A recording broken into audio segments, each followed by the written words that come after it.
नमस्कार मित्रों, मेरा नाम मोनिका सोनी है और आज मैं आपके साथ में एक छोटी सी कहानी शेयर करने जा रही हूँ। एक बार एक पंडित जी ने एक दुकानदार के पास 5,000 रुपये रख दिए। उन्होंने सोचा कि जब मेरी बेटी की शादी होगी तो मैं ये पैसे ले लूँगा।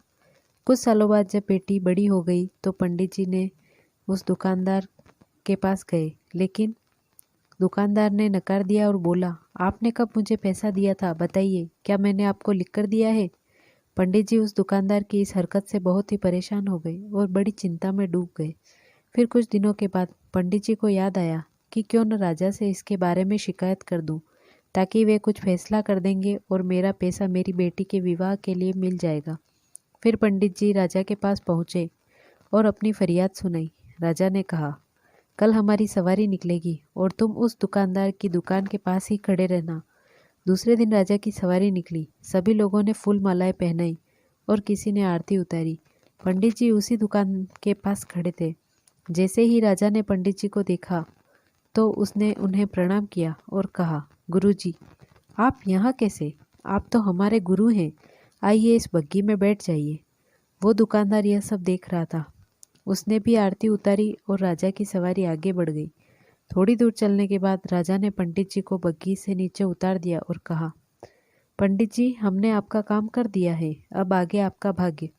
उधर वो दुकानदार यह सब देखकर हैरान था कि पंडित जी की तो राजा से बहुत अच्छी सांठ-गांठ है, कहीं वो मेरा कबाड़ा ही न करा दे। दुकानदार ने तत्काल अपने मुनीम को पंडित जी को ढूंढ कर लाने को कहा। पंडित जी एक पेड़ के नीचे बैठकर कुछ विचार विमर्श कर रहे थे। मुनीम जी बड़े ही आदर के साथ उन्हें अपने साथ ले गए। दुकानदार ने आते ही पंडित जी को प्रणाम किया और बोला, पंडित जी, मैंने काफ़ी मेहनत की और पुराने खातों को देखा तो पाया कि आपके खाते में आपका 5,000 रुपया जमा है और पिछले 10 सालों के ब्याज के 1,10,000 रुपये भी हो गए हैं। पंडित जी, आपकी बेटी तो मेरी बेटी जैसी है, अतः 11,000 रुपये मेरी तरफ से ले जाइए और उसे बेटी की शादी में लगा दीजिए।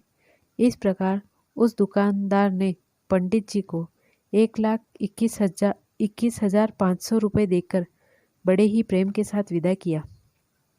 तात्पर्य, जब मात्र एक राजा के साथ संबंध होने भर से हमारी सारी विपदा दूर हो जाती है, तो हम अगर इस दुनिया के राजा यानी कि परमात्मा से अपना संबंध जोड़ लें तो हमें कोई भी समस्या, कठिनाई या फिर हमारे साथ किसी भी तरीके का अन्याय का तो प्रश्न ही नहीं उत्पन्न होगा। अगर आपको मेरी ये कहानी पसंद आई हो तो इसे लाइक करें, शेयर करें और मेरे चैनल को सब्सक्राइब करें। Thank you.